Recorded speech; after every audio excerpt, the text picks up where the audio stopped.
Ya, baik anak-anak, setelah anak-anak tadi berdoa, maka masuklah kita dalam materi yang akan kita bahas dalam pembelajaran PAI via online ini. Yang pertama yang akan Budia bahas, yaitu adalah dalil Al-Quran dan As-Sunnah yang memerintahkan kita untuk sholat. Jelas tadi sudah Budia sampaikan di awal, siapa sih sebenarnya yang memerintahkan kita untuk sholat, menyuruh kita untuk sholat, ataukah ayahmu, ataukah ibumu, ataukah guru agamamu, atau lain sebagainya. Siapakah yang menyuruh kita sholat, anak-anak? Ya, jelas yang menyuruh kita sholat, memerintahkan kita untuk menunaikan sholat adalah Allah.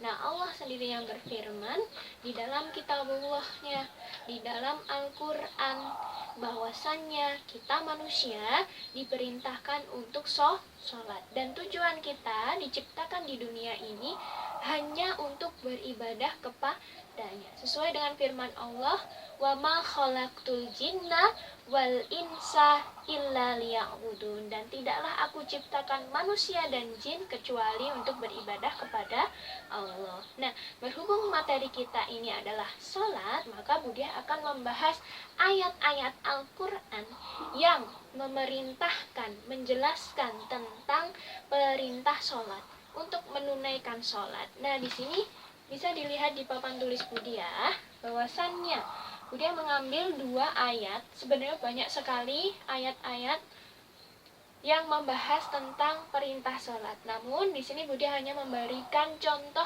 2 ayat yang memerintahkan kita untuk menunaikan sholat. Nah, Budia ambil 2 ayat. Yang pertama surat Al-Baqarah ayat 43 dan surat Al-Bayyinah ayat 5.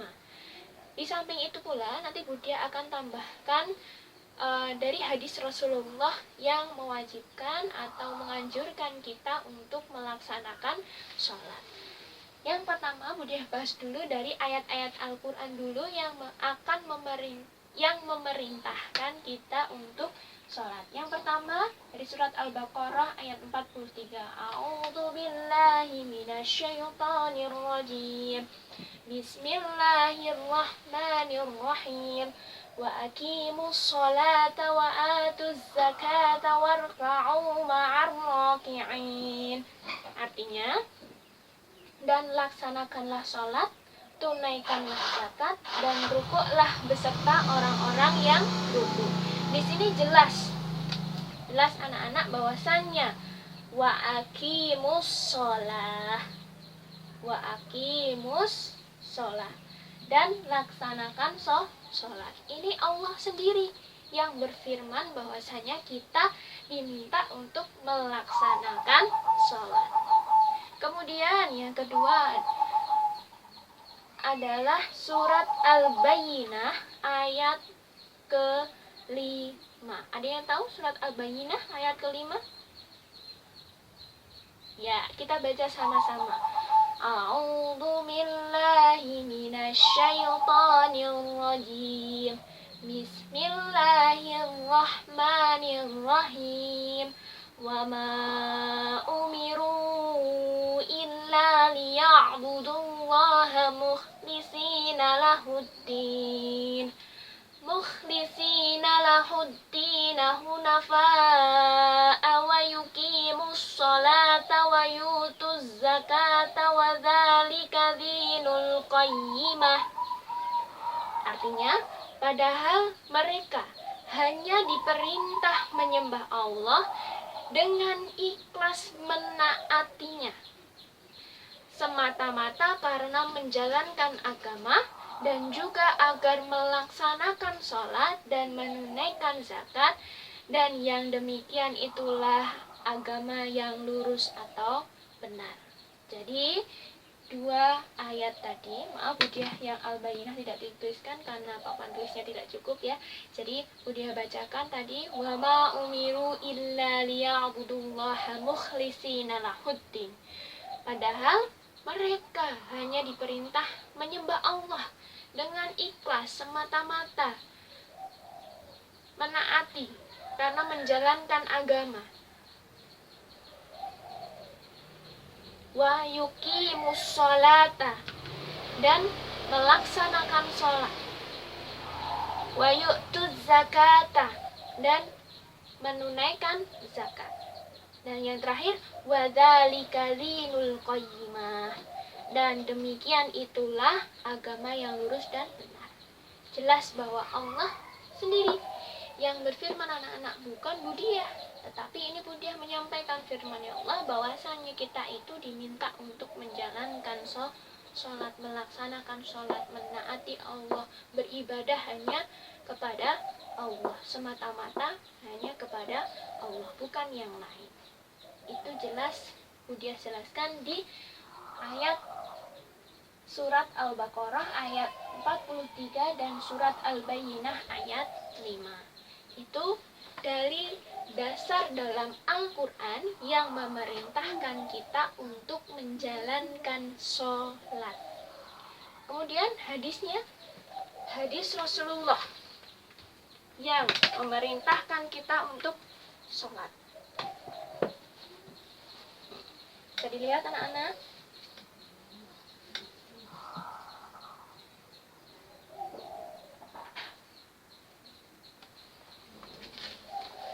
Ya, bisa dibaca dulu.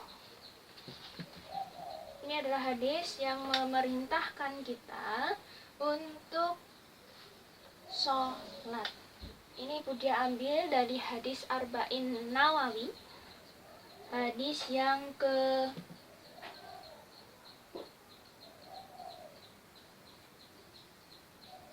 hadis yang ketiga dari hadis Arba'in Nawawi, di mana di situ Buniyal Islamu ala khamsin. Khamsin itu 5. Buniyal Islam itu dibangun di atas 5 perkara. Buniyal Islamu ala khamsin. Syahadati an la ilaha illallah wa anna Muhammadar Rasulullah wa aqimis shalah wa ita'iz zakah wa hajjil baiti wa saumi Ramadan. Artinya bahwa Islam dibangun atas 5 perkara. Buniyal Islamu ala khamsin. Dibangun atas 5 perkara. Yang pertama, syahadati an la ilaha illallah wa anna Muhammadar Rasulullah. Kita bersyahadat. Yang pertama syahadat asyhadu an la ilaha illallah wa asyhadu anna Muhammadar Rasulullah. Wa aqimis shalah, dan menegakkan sholat, tunaikanlah sholat, wa aqimis shalah. Yang kedua, wa ita'iz zakah, dan menunaikan zakat. Wa hajjil baiti, melaksanakan haji. Wa saumi Ramadan, dan melaksanakan puasa Ramadan. Hadis ini diriwayatkan At-Tirmidzi dan Muslim. Jadi jelas di sini disampaikan bahwasannya Islam dibangun dari 5 perkara. Yang pasti rukun Islam anak-anak. Apa rukun Islam? 1. Syahadat. 2. Sholat. 3. Puasa. 4. Zakat. 5. Haji.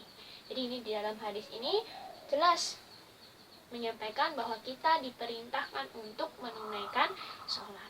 Islam dibangun di atas 5 perkara tadi. Syahadati alla ilaha illallah wa anna Muhammadar Rasulullah wa aqimis shalah wa ita'iz zakah wa hajjil baiti wa shaumi Ramadan. Hadis riwayat Tirmidzi dan Muslim. Jadi itu 3 dasar yang melandasi kita untuk melaksanakan sholat. Bahwasannya itu perintah langsung dari Allah bahwa kita harus menjalankan apa yang sudah Allah perintahkan. Bukan karena ayahmu, bukan karena ibumu, bukan karena guru agamamu, bukan karena temanmu, tetapi itu karena perintah Allah. Itu dalil Al-Quran dan As-Sunnah atau hadis-hadis Rasulullah yang mendasari perintah sholat. Dari sini paham anak-anak?